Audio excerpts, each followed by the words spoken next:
त्याला सगळं माहीत आहे. मी एवढंच नेहमी सांगतो, या महाराष्ट्रावरची सगळी विघ्न दूर कर. आणि नेहमी सांगतो, आपला बळीराजा म्हणजे अन्नदाता शेतकरी, याला सुखी ठेव. चांगला पाऊस तर पडतोच आहे, चांगलं पीक येऊ दे, उदंड पीक येऊ दे आणि त्याची उन्नती आणि प्रगती होऊ दे.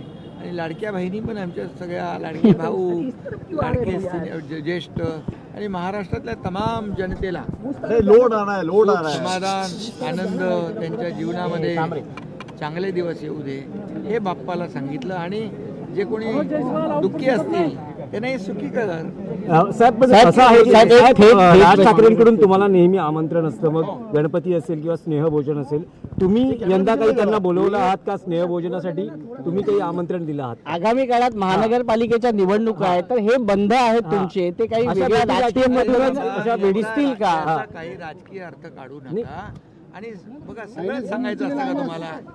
राजकीय बात राज थोडा तर आहे ना तो. नाही, पण तुम्ही काही स्नेहभोजनाचं आमंत्रण दिलं आहेत का? स्नेह आमचा आहे आणि स्नेह असल्यामुळे भोजनही होईल.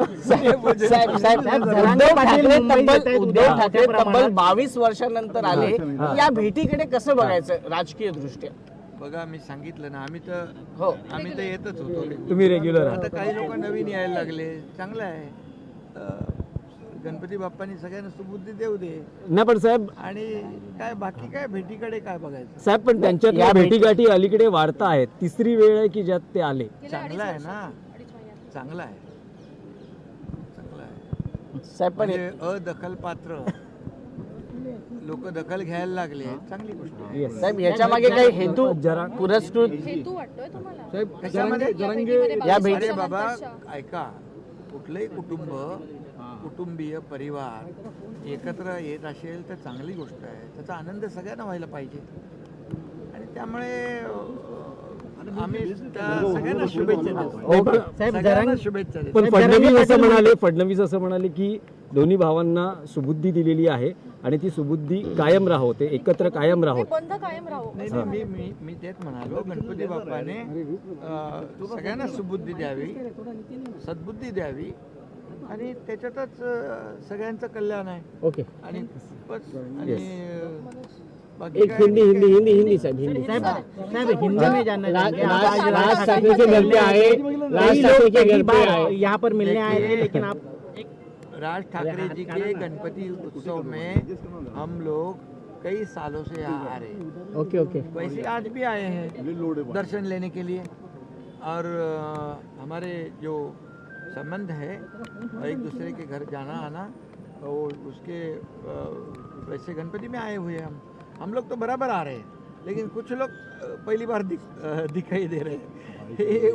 ये भी अच्छी बात है। और सभी को गणपति बाप्पा ने सद्बुद्धि देवे, इसमें सबकी भलाई है, तो अच्छा है ये माहौल गणपति बाप्पा का जो है। ऐसे महाराष्ट्र में तो बहुत, इसमें सब लोग एक दूसरे के घर जाते हैं, कुछ पुराने आना जाना रहता है, कुछ नए नए आते हैं, तो अच्छा है। स्थानीय निकाय चुनाव के चलते कोई राजनीतिक गठबंधन होने की चर्चा? अरे बाबा, हमारी तो महायुति है ना, अभी महायुति हमारी है, इसमें अभी कोई अभी आज के गणपति दर्शन में कोई राजकीय चर्चा नहीं हुई है। और सब आपको कैसे बताए, कुछ राज तो रहने दो। सर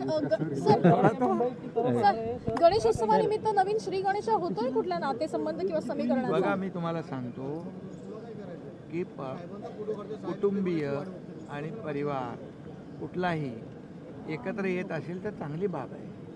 आणि म्हणून गणरायाने सगळ्यांना सद्बुद्धी सुबुद्धी देव, असं त्यात महाराष्ट्रात मध्ये ही आपली संस्कृती आहे, आपलं परंपरा आहे.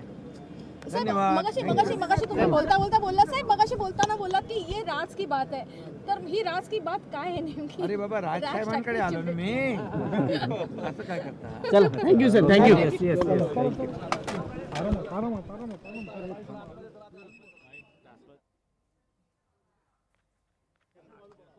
तर या ठिकाणी उपमुख्यमंत्री एकनाथ शिंदे हे शिवतीर्थावर अर्थातच राज ठाकरे यांच्या निवासस्थानी बाप्पांच्या दर्शनासाठी गेले होते.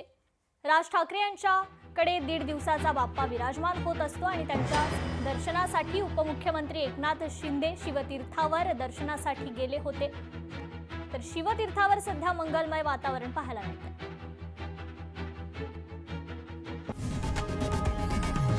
लोकशाही मराठी.